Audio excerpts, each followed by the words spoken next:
Salut à tous, je reviens aujourd'hui dans une nouvelle vidéo pour vous faire, comme je l'ai annoncé la dernière fois, mon bilan de mes meilleures découvertes ou redécouvertes cinématographiques de 2014. Ce bilan-là sera séparé en deux parties puisque avec mon bilan lecture, la vidéo avait fait 25 minutes et j'avais eu beaucoup de mal à la télécharger. Donc là, en plus des films, j'en ai un petit peu plus à vous présenter. Donc je l'ai séparé en deux, sinon ça va durer une demi-heure. Donc, au cours de l'année 2014, j'ai vu 110 films et séries, ce dont je suis assez contente. Et parmi ces 110, il y en a 13 que j'ai particulièrement aimés. Donc là, dans cette première vidéo, je vais vous montrer les 7 premiers. Et ensuite, je ne sais pas si je ferai la suite juste après ou pas, mais dans tous les cas, voilà. Alors au début de l'année, vous aurez remarqué que cette année 2014 a été très Disney. Donc il va y en avoir quelques-uns que je vais vous montrer et je commence par Le Roi Lion de Disney donc, qui demeure à ce jour mon Disney préféré. C'est avec celui-là que j'ai recommencé à les regarder et franchement j'adore ce film quoi. J'adore tout dans ce film. Voilà. C'est un film qui me touche beaucoup pour plein de raisons différentes. J'adore les personnages, les dessins, l'histoire, enfin vraiment voilà, c'est un coup de cœur ce film pour moi. Et donc, voilà, c'est ce qui a relancé la machine Disney, on va dire, de mon côté. Alors ensuite, j'ai fait une découverte qui m'a beaucoup marquée également, c'est Princesse Mononoke de Hayao Miyazaki, que je connaissais déjà à travers Le Voyage de Chihiro. Là, je crois que c'était le deuxième ou le troisième film que je regardais de lui. Et aujourd'hui c'est mon préféré, j'ai vraiment beaucoup aimé cette lecture, j'allais dire. J'ai vraiment beaucoup aimé ce film qui est plus violent que les autres Hayao Miyazaki, qui est plus destiné aux adultes et qui fait passer un message assez fort. Voilà, les personnages sont très charismatiques, notamment le personnage de la jeune fille dont j'ai oublié le nom, San je crois, ouais. Donc j'ai adoré le personnage de San, je me suis sentie très en empathie avec elle. Et donc voilà, j'en entendais beaucoup parler de ce film depuis un certain temps, mais curieusement il m'avait jamais vraiment attirée. Et là, maintenant que je l'ai regardé, c'est sans conteste mon préféré. Voilà. Ensuite, j'ai vu au cinéma un film que j'ai trouvé trop excellent. Donc il va y avoir pas mal de films d'animation en fait, je crois, dans ce top.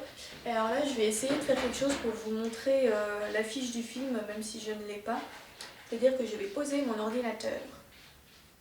Attention, donc d'abord je vous montre un peu de près. Donc c'est l'île des Miam Nemo, c'est-à-dire le deuxième volet de Tempête de boulettes géantes. Voilà, et alors je vais essayer de faire en sorte que vous puissiez voir l'image pendant que je parle. C'est quand même plus... c'est mieux je trouve, mais alors je sais pas si on va voir grand chose parce que là, ouais, mon ordinateur est posé en équilibre un petit peu précaire, donc voilà. Donc l'île des Miam Nemo, ça a été ma grande découverte en termes de dessin animé humoristique on va dire. Puisque donc en fait Tempête de boulettes géantes, je l'ai vu juste avant, j'ai vu les deux à la suite quasiment. Et c'était un film au départ qui ne m'attirait pas du tout. Enfin, en fait le titre m'avait semblé trop extravagant quoi, enfin je sais pas, ça m'avait pas attiré.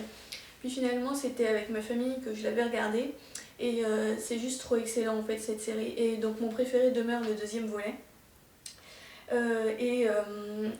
Voilà, c'est trop drôle, j'étais en train de me marrer pendant tout le film, toute la salle était en train de se marrer d'ailleurs, c'était du grand n'importe quoi, c'était de l'humour complètement barré, comme j'aime quoi, et franchement je ne sais pas quoi dire d'autre.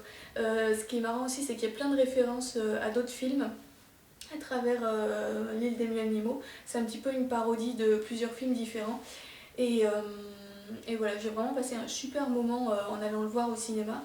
Et voilà, je vous le conseille si vous avez envie de rigoler un bon coup. Alors ensuite, donc que je fasse mes petites manipulations. Ensuite, j'ai revu L'étrange Noël de Monsieur Jack de Tim Burton et Henry Selick. Donc généralement, enfin dans ce top, j'ai essayé de ne pas trop mettre de revisionnage en fait. J'ai essayé de plus me concentrer sur mes découvertes vraiment cinématographiques de films que je n'avais jamais vus. Mais il y en a quand même quelques-uns que j'ai mis, donc notamment Le Roi Lion et ça. parce que c'était vraiment des redécouvertes de films que j'avais pas vus depuis très très longtemps, donc c'était quasiment comme des découvertes.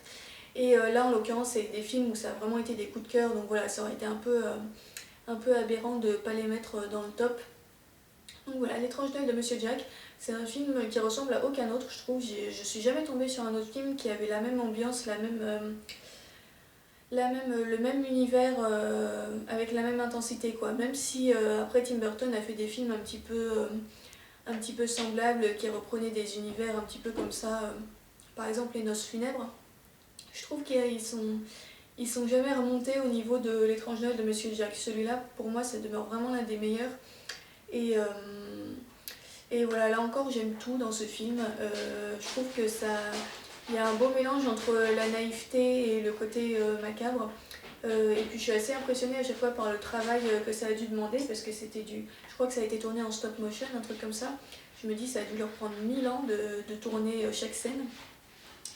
Et donc voilà, c'est un film aussi que je vous conseille, même si bon, vous l'avez sans doute déjà vu, je pense, la plupart d'entre vous. Et voilà, pour moi ça demeure l'un de mes films préférés.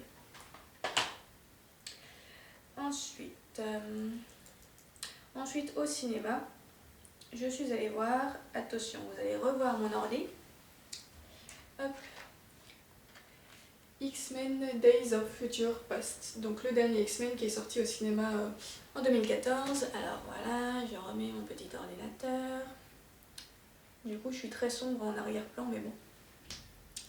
Donc X-Men c'est une série que j'aime beaucoup. Et là, ce dernier volet qui est sorti, je l'ai trouvé carrément excellent. Franchement, j'ai rien à dire quoi. C'était pas, je dirais pas que c'était un coup de cœur, mais c'était pas loin. C'est plein d'action, le scénario est intelligent, les acteurs sont super bien. C'est un univers que j'adore en fait. J'adore la thématique de X-Men, je vous l'avais déjà dit d'ailleurs dans mes vidéos au cours de l'année 2014. J'adore la thématique de X-Men. Donc le fait qu'il y ait des personnes comme ça, comment dire, le fait qu'il y ait une communauté de personnes au sein de la grande communauté des personnes, bref, le thème de la différence, etc. Voilà, c'est quelque chose, c'est le genre d'histoire que j'aime bien. Et donc là, franchement, ce dernier volet, il était excellent quoi. Je crois qu'il n'y a pas un seul des volets des X-Men qui m'est déçu, même ceux où tout le monde disait qu'ils étaient nuls, avec les Wolverine par exemple, je les avais bien aimés aussi. Et là, celui-là, franchement, je vois pas comment on pourrait faire une critique négative dessus, parce que je l'ai trouvé vraiment excellent. Alors, il y a le chat qui vient se mettre devant. Voilà, que dire de plus, je peux pas trop en dire sur l'histoire, parce que j'aimerais pas spoiler, mais voilà, en tout cas, je vous le conseille très très vivement. Alors, hop, je sais même pas à combien j'en suis là, du coup. 1, 2, 3, 4, 5, je crois. Alors cette année j'ai également revu une série, donc là encore c'est une redécouverte d'une série que j'avais pas vue depuis très longtemps. C'est Malcolm in the Middle, donc qui en français s'appelle juste Malcolm, qui est repassé à la télé là en 2014, ils avaient repassé quasiment toutes les saisons je crois sur M6. Et Malcolm, je pense que c'est ma série d'humour préférée, c'est vraiment, là encore c'est trop drôle, les personnages sont super, donc c'est l'histoire d'une famille qui vit aux États-Unis où voilà, il y a la mère, le père et puis leurs 4 enfants, je ne sais plus compter mais bon. La mère est du genre hyper autoritaire, un petit peu hystérique, les fils sont tous des délinquants, le père il est hyper drôle, donc le père c'est celui qui joue également dans Breaking Bad. Breaking Bad que je n'ai pas regardé d'ailleurs. Et donc voilà, Malcolm c'est vraiment pour moi une série culte, je ne m'en lasse jamais. Et puis je vais sans doute m'acheter les DVD un jour, là comme je les ai vus à la télé, je les ai pas rachetés après, mais en tout cas c'est une série qui compte dans ma vidéothèque, on va dire. Alors, hop. Ah oui, donc après ça va être que, donc là c'était le 6e je crois, donc je vous montre un dernier film que j'ai également vu au cinéma. Il s'agit de Edge of Tomorrow, avec Tom Cruise et Emily Blunt, où là encore ça a été une grande découverte. Donc c'est adapté d'un roman que je n'ai pas lu, et donc c'est un film de science-fiction qui se passe, qui met en scène une invasion extraterrestre sur la Terre. Donc Tom Cruise joue un mec qui va être envoyé en France, je crois, pour combattre les extraterrestres là-bas. Et en fait, au cours du combat, il va se faire tuer, et sauf que mystérieusement, il va ressusciter juste après. Et en fait, il va découvrir qu'il a acquis le pouvoir de ressusciter en fait autant de fois qu'il mourrait, donc d'être immortel quoi. Et donc à chaque fois il ressuscite un petit peu en arrière, c'est-à-dire qu'il rejoue la même journée en fait, tout le temps, tout le temps, tout le temps. Et donc il va décider d'utiliser un petit peu ce pouvoir qu'il a acquis, en fait il l'a acquis accidentellement au contact d'un extraterrestre. Donc il va décider d'utiliser ce pouvoir pour essayer de changer le cours des choses. Donc à chaque fois il va essayer de rejouer la journée un petit peu différemment pour voir si... pour tester toutes les possibilités et essayer de survivre le plus longtemps possible. Et si possible de trouver un moyen de chasser les extraterrestres. Et voilà, c'est plein d'action encore une fois. Il y a beaucoup d'humour, Tom Cruise est absolument excellent dans son rôle. Il a un personnage qui est assez antipathique au départ, qui est très froussard, qui est un petit peu prétentieux. Voilà, c'est pas un personnage très charismatique au départ. Et du coup ça lui donne un côté très attachant. Et il y a des scènes qui sont hyper drôles, il y en a d'autres qui sont très haletantes avec une masse d'effets spéciaux que je vous laisse imaginer. Et puis l'histoire est super bien, le scénario est très complexe et il est très bien exploité parce que au départ je trouve que c'était un thème qui était pas très facile à... Enfin je trouvais que c'était pas très facile de construire une bonne histoire autour du seul fait de recommencer la même journée tout le temps. Et le réalisateur, le scénariste, etc., ils ont vraiment réussi à faire une histoire super intéressante avec beaucoup de suspense.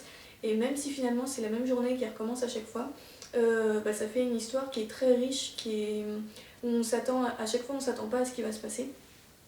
Et donc voilà, c'était une très belle découverte cinématographique que je vous conseille très vivement si vous voulez un bon film à la fois de divertissement spectaculaire et intelligent.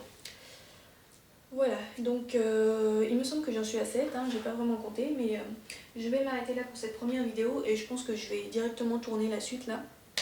Donc je vous retrouve très bientôt pour la suite de ce classement.